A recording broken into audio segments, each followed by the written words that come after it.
Alhamdulillah, salatu wassalamu ala rasulillah wa ala alihi wa sahbihi wa mawalah. Wa la hawla wa la quwwata illa billah. Amsayna ala fitratil islam wa ala kalimatil ikhlas wa ala dini nabiyina Muhammadin sallallahu alaihi wasallam wa ala millati abina Ibrahim hanifa wa ma kana minal musyrikin. Amma ba'du. Jamaah sekalian yang dirahmati oleh Allah, Allah Subhanahu wa ta'ala menciptakan kita punya kecenderungan untuk menjadi abadi. Jadi ada satu kecenderungan kita itu atau manusia secara umumnya itu ingin abadi. Ya, mari kita cek nih, apakah kita juga ingin abadi atau tidak?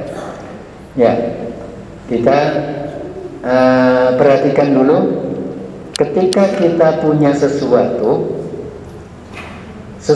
itu jika masih baru kita senang. Ketika sudah lama kita mulai tidak senang. Secara tidak langsung berarti kita ingin bagaimana sesuatu yang kita miliki itu baru terus. Itu menunjukkan kita punya keinginan abadi.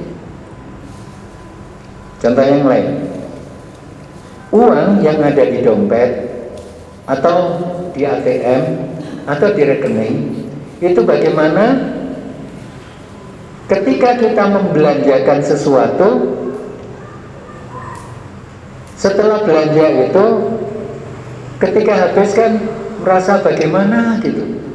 10.000 di dompet, kita beli makanan dan minuman, makanannya 3.000, minumannya 2.000, 5.000, ya tinggal 5.000. 5.000 diinfakkan 2.000, tinggal 3.000. Ada perasaan ketika sudah berkurang itu,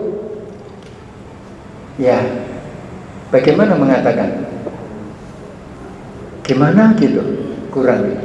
Ini menunjukkan sebenarnya kita pengen bagaimana uang 10.000 itu dibelikan ya tetap 10.000. Bagaimana di dompet itu ketika tebal setelah dibelanjakan juga tetap tebal terus. Tidak usah diucapkan, tapi itu muncul di dalam diri kita. Rumah baru kita bangun, beberapa tahun kemudian ada yang rusak, rasanya bagaimana? Kita ingin rumah itu baru terus. Tidak usah diucapkan, itu sebenarnya ada pada setiap manusia. Berarti manusia itu sebenarnya punya keinginan abadi. Gitu. Nah, keabadian itu Allah Subhanahu wa ta'ala ajarkan di ayat yang tadi saya baca dalam sholat sampai al-asr, keliru balik lagi ke atin tadi, hampir saja. Ya, jadi kalau kita buka di surah Atin, ya, kemudian kita kemana tadi perginya? Ya, kita buka di surah At-Tin, kemudian setelah itu kita ambil di surah Al-Asr, ya. Kita dampingkan di surah Al-Asr, At-Tin, kemudian Al-Asr, ya. Ya, ini ada dua surat. Allah Subhanahu wa ta'ala menggunakan dua kata yang saya maksudkan dalam struktur kalimat, ya. Yang pertama adalah ketika Allah memulai dengan wattini wazzaitun, itu adalah benda. Sedangkan di surah Al-Asr Allah memulai dengan wal asr, itu adalah waktu. Tetapi yang dibahas di surah At-Tin, poin pokoknya kan supaya tetap ahsani taqwim. Ini poin pokoknya. Supaya tetap dalam keadaan manusia itu tidak sampai kemudian keluar dari keasliannya, yaitu keasliannya baik. Itu kalau kita melihat di Quran terjemahan, jadi kita lihat wattini wazzaitun, itu kan dimulai dengan benda. Kemudian Allah Subhanahu wa taala mengingatkan menggunakan kata insan, ya. Di sini yang kita ingin fokuskan itu dengan kata insan, ya. Ketika Allah Subhanahu wa taala menggunakan kata insan, ini kita temukan kalau kita studi klasifikasi semua ayat-ayat yang ada di dalam Al-Quran. Misalnya kita cari al-insan, ya. Di dalam Al-Quran kalau al-insan ada alif lamnya, itu 58 kali pada 56 ayat. Jadi saat Allah menggunakan kata al-insan, maka di ayat-ayat itu kita akan menemukan kelebihan dan kekurangan kita. Jadi di An-Nas al-insan saja dulu, kita akan dapatkan kelebihan dan kekurangan kita, kekurangan manusia. Dan solusinya ketika punya kelebihan bagaimana, ketika punya kekurangan bagaimana. Itu kita studi klasifikasi bisa dicek, ya, nanti di Al-Quran di 56 ayat tepatnya ada 58 kata insan di dalam Al-Quran seluruhnya. Itu kita akan dapatkan begitu. Ini salah satunya diantaranya kelebihannya, maka manusia itu dalam keadaan ahsani taqwim. Ini jadi ahsani taqwim itu artinya berarti sebaik-baik ciptaan. Kalau di dalam terjemahan terjemahan Departemen Agama itu ahsani taqwim, laqad khalaqnal insana fi ahsani taqwim, menggunakan bentuk. Takwim itu qawama yuqawimu, atau dari kata-kata qawma yaqumu, aslinya adalah qawama yaqumu, jadi qawma yaqumu itu berdiri. Berarti struktur dari bawah ke atas, dari atas ke bawah, itu adalah struktur sebaik-baik makhluk yang diciptakan oleh Allah, hanya manusia. Nah, inilah kelebihan. Nah, kembali lagi, bagaimana supaya mengabadikan sebuah kelebihan dengan sebaik-baik ciptaan? Maka Allah Subhanahu wa ta'ala mengajarkan kita agar kita hanya melakukan, hanya berperilaku, hanya mengkonsumsi, hanya berbicara, hanya berpikiran yang baik saja. Itu saja, satu saja. Jadi ketika kita menghendaki bahwa sebaik-baik ciptaan itu tetap ada, makanya Allah memerintahkan kita mengkonsumsi baik minuman maupun makanan, atau kita berperilaku, baik tindakan yang dilakukan oleh tangan atau kaki, dia berjalan kemana, atau di dalam benak dan pikiran kita, ya, Allah hanya menghendaki yang baik saja.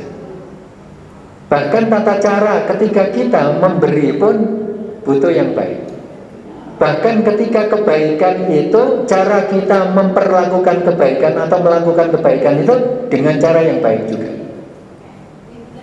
Maka Rasulullah mengingatkan tentang hal itu, innallaha thayyibun la yaqbalu illa thayyiba. Ya. Jadi dalam hal ini Allah Subhanahu wa taala hanya menyukai kebaikan, ya, dan tidak menghendaki keburukan, ya. Jadi itu yang disabdakan oleh Rasulullah Sallallahu Alaihi Wasallam ketika mengingatkan tentang hadis Nabi Sallallahu Alaihi Wasallam yang menjelaskan tentang innallaha thayyibun, ya. Jadi Allah itu maha baik, la yaqbalu illa thayyiban. Ini salah satunya. Jadi innallaha, sungguhnya Allah itu baik, la yaqbalu, tidak menerima illa kecuali thayyiban, baik. Ini untuk mempertahankan perilaku kita atau ciptaan Allah tentang kita, tentang manusia sebaik-baik ciptaan. Jadi untuk mempertahankan sebaik-baik itu, maka perilakunya harus baik.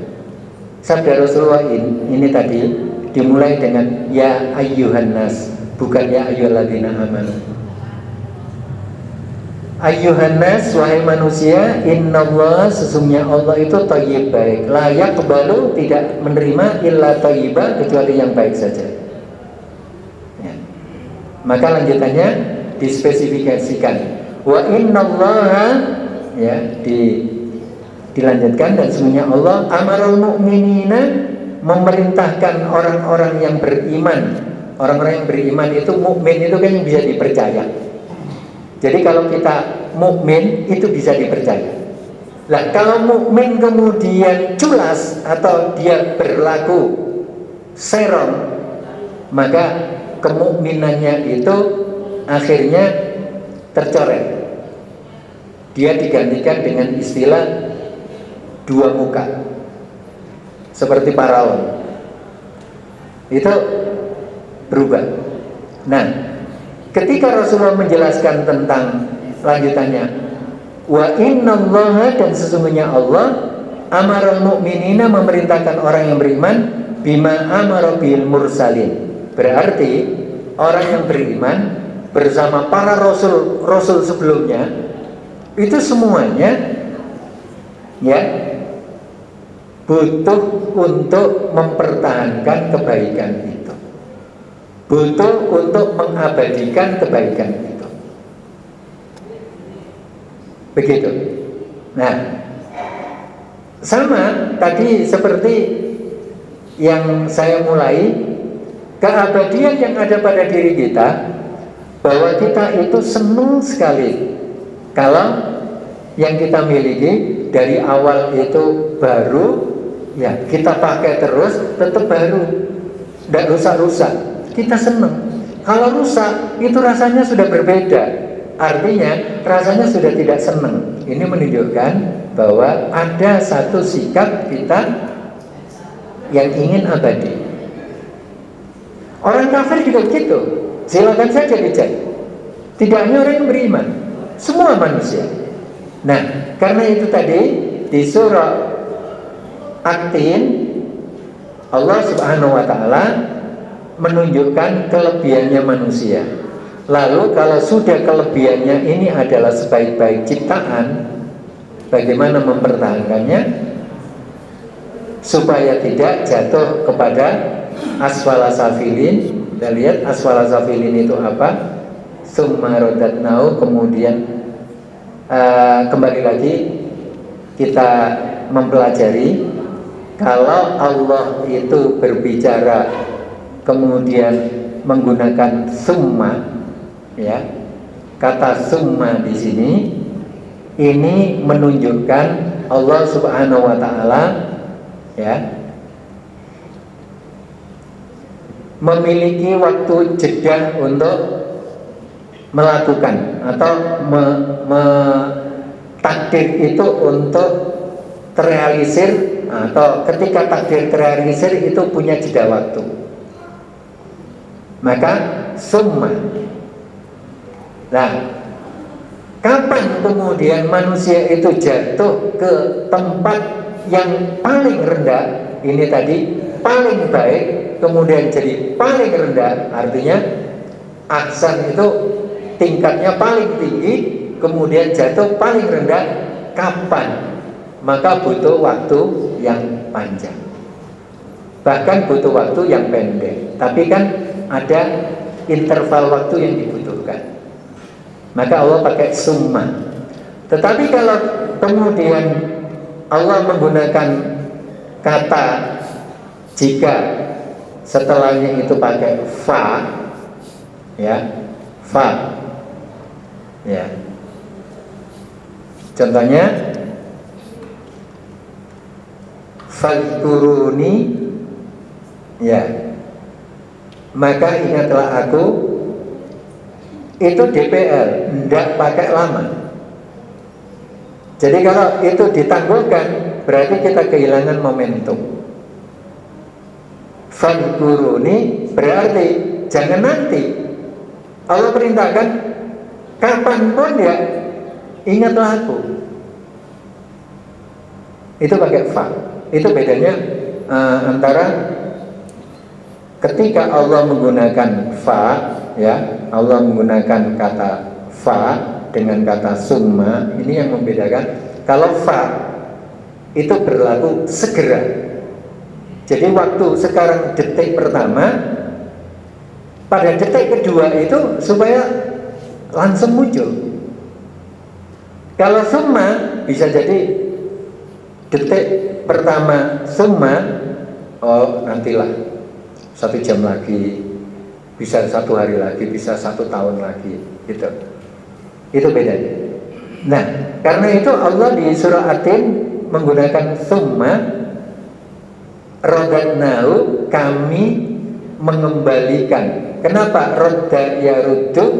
Karena asalnya ketika manusia belum diciptakan, itu posisinya sama dengan makhluk yang lainnya. Ya, itu di awal dari surah Al-Insan itu. Hal ata 'alal insani hinun minad dahri lam yakun syai'an madhkura. Kata Allah, manusia bisa disebut apa ketika belum diciptakan? Sama dengan yang lain. Ketika air belum diciptakan, ketika bumi belum diciptakan, ketika pohon belum diciptakan, belum bisa disebut apa-apa. Berarti sama. Ya. Jadi setelah diciptakan baru menjadi ahsani taqwim, nanti jatuh lagi kepada rendah, bahkan lebih rendah dari itu, lebih rendah. Jadi kalau awalnya misalnya di meja ini, ya saya coba mengilustrasikan, botol ini awalnya di atas meja, lalu saya angkat lebih tinggi dari meja itu. Nah, jika jatuhnya lebih rendah dari meja ini, inilah yang diceritakan oleh Allah dalam surah At-Tin. Jadi jatuhnya botol ini jauh lebih rendah dari meja ini. Berarti di bawahnya. Itu maksudnya. Lah kapan? Nah ini membutuhkan waktu, ya. Kadang cepat, kadang panjang. Jadi ada interval waktu, tidak langsung. Nah, rumus Allah yang ada di surah At-Tin, ya, itu sama rumusnya dengan di surah Al-Asr, gitu. Tapi pakai insan juga. Nanti kita selesaikan dulu di surah At-Tin. Rumusnya adalah ketika kita diciptakan terbaik supaya tidak jatuh, ya, atau supaya tidak meninggalkan predikat terbaik itu, jalan satu-satunya hanya melakukan kebaikan.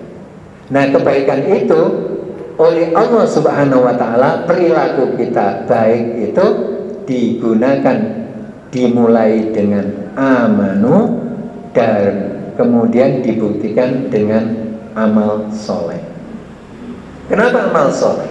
Tidak amal khair. Karena kata-kata soleh, solihun, solihun, ya, soleh itu baik, tetapi kebaikan itu memiliki sifat, ya, berdampak kepada selain dari yang melakukan. Anak soleh, apapun kita, sekarang jadi apapun, kita adalah anak. Karena kita lahir bukan dari pohon pisang, atau kita tidak lahir dari lumpur kemudian langsung muncul bluk gitu. Nah, karena kita anak yang digandaki orang tua kita menjadi anak yang soleh. Kenapa enggak anak Hasan gitu saja? Ya Allah, jadikan anak Hasan. Enggak, anak yang soleh, ya. Maka kata solaha yasluhu, nanti kita sebut juga maslaha, itu artinya baik tapi punya dampak kepada yang lain.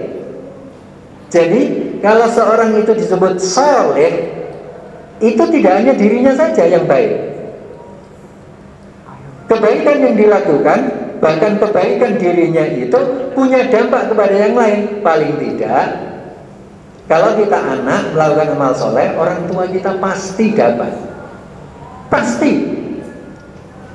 Tidak usah pakai kemudian kirim nomor rekening, pasti ditransfer. Dan ditransfernya sama. Dengan kesalehan amal itu, kalau seseorang beramal dan mendapatkan pahala 1000, maka yang berdampak kepada orang tua juga 1000, tidak dikurangi. Tidak pakai multi level marketing. Wah, karena apply-nya dapat, kita dapat 1000, ya berkurang karena diambil apply-nya 700, kita dapat 300. Enggak, sama. Tidak hanya pada struktur keluarga. Ketika kita sebagai anak melakukan amal soleh, nah, amal soleh ini diajarkan oleh seorang guru. Gurunya dapat sama persis dengan yang dilakukan oleh yang belajar atau yang diajari. Yang diajari mendapatkan 1000, gurunya dapat 1000. Karena yang diajari ini seorang anak dapat 1000, maka dampak ke orang tuanya juga orang tua dapat 1000, bapak dan ibunya. Ini disebut soleh. Maka dua kata yang digunakan, amanu wa amilus solihah, amalnya amal soleh, bukan amal hasan, bukan amal khair, ya, bukan amal jamil, ya, tapi amal soleh. Karena amal yang dilakukan itu bisa memiliki sifat berdampak kepada yang lainnya. Makanya maslahat itu tidak hanya untuk satu orang, mesti berdampak kepada yang lainnya. Ini untuk kemaslahatan orang banyak. Nah ya, kalau untuk diri sendiri ya bukan maslahat namanya. Itu yang di dalam bahasa kita, bahasa Indonesia juga ada namanya maslahat. Kemaslahatan orang banyak. Kita membangun toilet umum ini untuk kemaslahatan orang banyak, berarti bukan untuk saya saja misalnya. Makanya pakai maslahat, pakai solaha yasluhu. Itu. Nah, inilah ciri keabadian itu dimulai dengan amanu. Tanpa iman tidak akan abadi. Amal soleh itu dilakukan oleh orang kafir. Kan banyak orang kafir yang melakukan amal soleh juga. Tapi amal soleh yang dilakukan oleh orang kafir tidak akan abadi. Maka oleh Allah diibaratkan kamasali Safwan, ya, kamasali Safwan.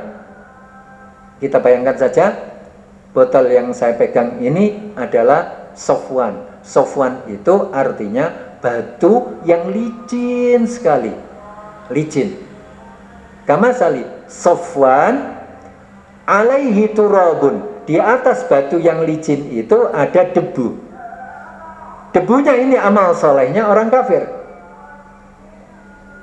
Fa'asabahu wabil. Lalu debu ini ditimpa wabil. Wabil itu hujan, tidak sekedar hujan, tapi hujan yang deras sekali. Air, bukan sekedar air yang mengguyur, tapi guyuran air itu deras sekali ke debu ini. Apa yang terjadi dengan debu ini? Fa'asabahu wabil fatarakahu solda. Maka ditinggallah oleh debu itu batunya licin kembali. Itulah orang kafir. Selain orang yang beriman, dia melakukan kebaikan, ya. Selain dari orang yang beriman, ketika melakukan kebaikan, setelah kebaikan dilakukan, maka itu musnah, tidak tersisa apapun. Kecuali orang yang beriman. Ini rumus keabadian yang diajarkan oleh Allah. Kalau kita mau tetap baik, maka perilaku kita harus baik, pikiran kita harus baik. Kalau kita terlanjur berbuat tidak baik, maka Allah mengajarkan untuk balik menjadi baik. Karena itu balik menjadi baik itu disebut tobat. Tobat itu dari kata-kata taba yatubu, ya. Taba itu ya, taubat, ya. Taba yatubu taubatan itu artinya kembali. Ada yaudu roja'a yarji'u, kembali. Kembalilah kepada kebaikan ketika Anda melakukan kesalahan. Seiring kembali minta maaf, ya. Jadi kalau kita gambarkan bahwa ketika ada, atau misalnya kita melakukan keburukan, ya, asli jalan yang kita tempuh itu kan begini. Misalnya jalan yang dikehendaki oleh Allah itu kan lurus, sirotol mustaqim. Sudah. Begitu jalan yang ditunjukkan lurus, misalnya seseorang itu melakukan perjalanan dan dia belok.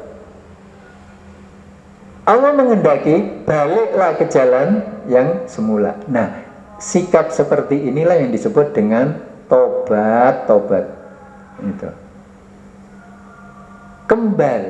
Kembalilah ke jalan yang lurus ini tadi yang Anda ikuti. Itu caranya. Sehingga abadi lagi. Yang ini ketika nyeleweng, ini nggak abadi ini. Sudah nggak abadi, hilang. Yang abadi adalah yang mengikuti jalan yang lurus ini. Nah, makanya sudah ada contohnya semuanya. Setelah Nabi Adam, maka sudah ada contohnya. Contohnya siapa? Alladzina an'amta alaihim. Kita bisa melihat contoh. Karena itu Rasulullah juga mengingatkan bahwa, ya, al-mu'min itu mir'atu akhihil mu'min. Jadi mukmin itu disebut mir'ah, ya. Mir'atu akhihil mu'min. Itu disebut cermin. Kenapa cermin? Ya, mir'atu akhihil mu'min, ya. Mu'min, mu'minun, ya. Kenapa disebut cermin? Karena ketika kita melihat orang berbuat buruk, kita tidak ingin terjadi pada diri kita keburukan itu. Itu cermin. Ketika saudara kita yang beriman melakukan kebaikan, berarti di situ kita bercermin, kita ingin seperti itu. Nah, cermin kan sifatnya seperti itu. Nggak muncul berarti salah entry-nya. Ya, jadi Allah Subhanahu Wa Taala menciptakan kita itu tujuannya adalah intinya keabadian. Ya. keabadian, butuh untuk diabadikan. Nah, cara untuk mengabadikan Allah sudah sebutkan, hanya dengan dua cara, iman dan amal soleh. Sudah. Ya, kalau tidak soleh berarti toleh. Itu lawan dari soleh, itu toleh. Tolaha yatluhu, ya, talah itu artinya ya berdampak buruk. Makanya pelaku soleh lawannya toleh, ya, bukan tolah toleh. Nah, itu nggak pakai h. Kalau noleh itu ya tolihun itu begitu. Baik, sama juga kita masuk di surah Al-Asr, wal asr. Kan manusia itu aslinya tidak mau rugi, tidak mau rugi. Mana ada orang yang rugi? Mau? Tidak ada. Itu asli. Berarti di sini ada insan juga. Insan di sini insan. Allah sebut pakai insan. Nah, di sini berarti kalau rugi kekurangan atau kelebihan? Ya, kalau rugi ya kurang. Itu kekurangan. Nah, untuk supaya dia tidak menjadi kekurangan, solusinya ada. Solusinya adalah sama, supaya tidak rugi, jadi untung terus. Solusinya juga sama, dua tadi itu, amanu wa amilus solihat. Ya sudah, amalnya juga tetap amal soleh, jadi tidak berubah, amanu wa amilus solihat, sama. Lah, Allah ajarkan ajarannya, diutus rasulnya, diturunkan kitabnya, bahkan malaikatnya ikut andil, bahkan alam semesta pun ikut andil untuk menyaksikan perilaku manusia kita ini. Maka kita ini artis, dan tidak usah jadi artis, kita semua sudah artis ini. Yang men-shooting kita itu bukan hanya sekedar roket dan atlet, semua bumi ikut nyotting, semua makhluk yang nanti akan menjadi saksi kita. Nah, karena kita artis dan kita berperan sebagai peran utama, semuanya ditundukkan kepada kita. Karena itu kemudian Allah atur perilaku kita, apa saja yang kita lakukan itu jangan sampai keluar dari pakem keaslian kita. Asli kita baik. Ya, karena itu kalau kita lihat biasanya di dalam dakwah itu kita harus amar, apa lanjutannya? Amar ma'ruf, nahi mungkar. Nah, kenapa yang diperintahkan itu yang ma'ruf? Ma'ruf, ma'rufun itu artinya ma'ruf itu yang sudah kita ketahui. Contoh, Bapak Ibu sekalian pasti mengenal putra-putrinya kan? Kan tidak mungkin tidak kenal. Itu artinya sesuatu yang sangat dikenali itu namanya ma'ruf. Arafa, tahu, kenal. Ma'ruf itu yang diketahui. Maka pekerjaan-pekerjaan yang baik itu disebut ma'ruf, karena sejak kita diciptakan itu yang kita kenali hanya yang ma'ruf, yang baik. Nah, baik itu disebut ma'ruf karena kebaikan itu sudah kita ketahui sejak awal. Bahasa Surabayaan itu kita tahu itu dari keluat. Keluat itu ya dari awal, dari asalnya. Kita tidak pernah kenal namanya kejahatan. Makanya kejahatan itu disebut dengan mungkar, diingkari, mungkar.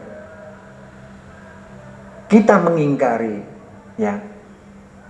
Nggak mau, nggak. Kita ingkari.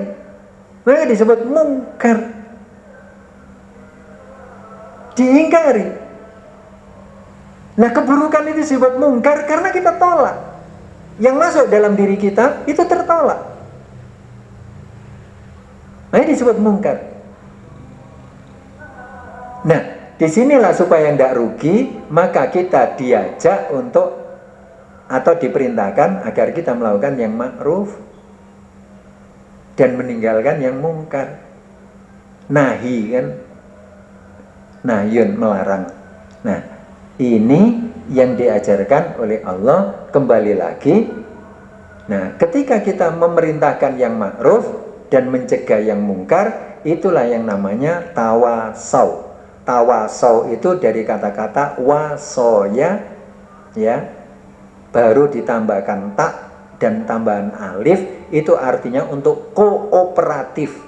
Ta'awana ya ta'awanu, saling membantu. Tawasau, saling. Wasoya itu aslinya adalah memberitahukan untuk kita bisa tahu kembali, atau yang sebelumnya tidak tahu jadi tahu, itu namanya wasoya. Maka ada tausiyah gitu. Nah, kita diperintahkan gitu, mengingatkan kembali yang benar dan mengingatkan kembali untuk kita harus aktif. Sabar itu aktif. Dipenuhi orang, enggak berkutik, diam saja. Kok diam saja? Saya sabar. Keliru.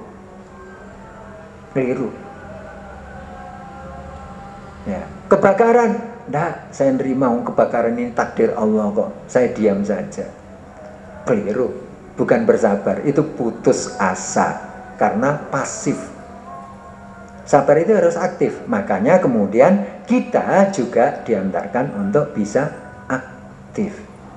Nah, ini keaktifan kita itu masih masuk di dalam wilayah amal solehnya. Nah, inilah keabadian. Ini jamaah sekalian, kita itu tidak bisa dipisahkan kecuali kita tidak bisa dipisahkan dari keabadian.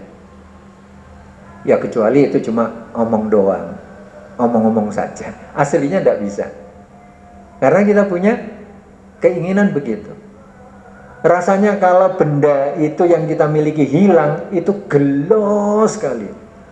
Gelo itu rasa menyesal sekali gitu. Apalagi itu yang kita sayang. Nah, berarti di situ ada unsur kita pengen sekali dengan benda yang kita miliki itu terus menerus.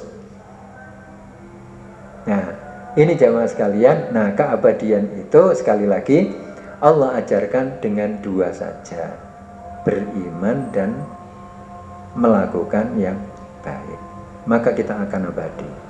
Meskipun nanti kita kembali punya jasad, punya tangan, punya kaki, punya mata, punya telinga, punya rambut, ya, punya kulit, tapi kulit yang kita miliki nanti di alam abadi tidak kulit yang sekarang ini. Kulit ini dia bertugas untuk ngawasi kita. Nah, kulit yang abadi nanti Allah berikan, ya. Karena itu Rasulullah mengingatkan kita nanti dibangkitkan, optimis ini. Ya. Bapak Ibu sekalian jamaah harus optimis. Makanya saya bahasakan kita nanti dibangkitkan dan masuk surga. Tinggi kita kata Rasulullah itu setinggi Nabi Adam. Nabi Adam itu tingginya 70 hasta, ya, 70 hasta, ya, 70 hasta. Kalau 1 hasta itu adalah 70 cm, berarti tinggi kita berapa? Nah, berarti tinggi kita 4.900 atau tinggi kita 49 meter. Monas di bawah kita. Monas cuma 45. Berarti kita tinggi sekali. Iya. Nah, karena itu bukan sekarang. Siapa yang sekarang tingginya 49 meter? Tidak ada. Nah karena itu tubuh yang kita miliki ini tidak abadi. Yang abadi nanti ketika Allah kembalikan dengan postur yang berbeda. Tidak ada yang tua, tidak ada yang muda. Semuanya sama. Tidak ada yang tua, tidak ada yang kecil, anak-anak. Nah, semuanya sama. Muda, belia. Nah berarti bukan sekarang. Nah kalau kita tua sekarang, nanti akan muda selama-lamanya, nggak usah khawatir, gitu. Nah ini artinya keabadian itu diajarkan oleh Allah dan sudah diberikan caranya. Tinggal kita mau atau tidak ikut cara yang abadi. Kalau yang sekarang nggak akan abadi. Nah Allah ajarkan keabadian itu tadi contohnya di 2 surat ini. Nah mudah-mudahan dari 2 surat itu yang biasa kita temui di sholat ya, atau kita pakai dalam sholat, itu mengingatkan kita ini diantarkan untuk abadi. Semoga di keabadian kita nanti kita dalam keadaan bahagia. Itu yang kita harapkan, kan? Tidak sengsara. Itu loh. Sekarang tidak apa-apa. Yang penting nanti bisa bahagia. Saya kira demikian. Monggo bareng-bareng untuk kita sama-sama saling mengingatkan supaya tetap dalam keimanan dan amal soleh. Saya kira ini untuk malam ini pengingat bagi diri saya dan para jamaah sekalian untuk terkait perilaku ya, supaya mengikuti alladzina an'amta alaihim. Demikian, subhanakallahumma rabbana bihamdika asyhadu an la ilaha illa anta astaghfiruka wa atubu ilaik. Mohon maaf, hadanallahu wa iyyakum ajma'in. Assalamualaikum warahmatullahi wabarakatuh.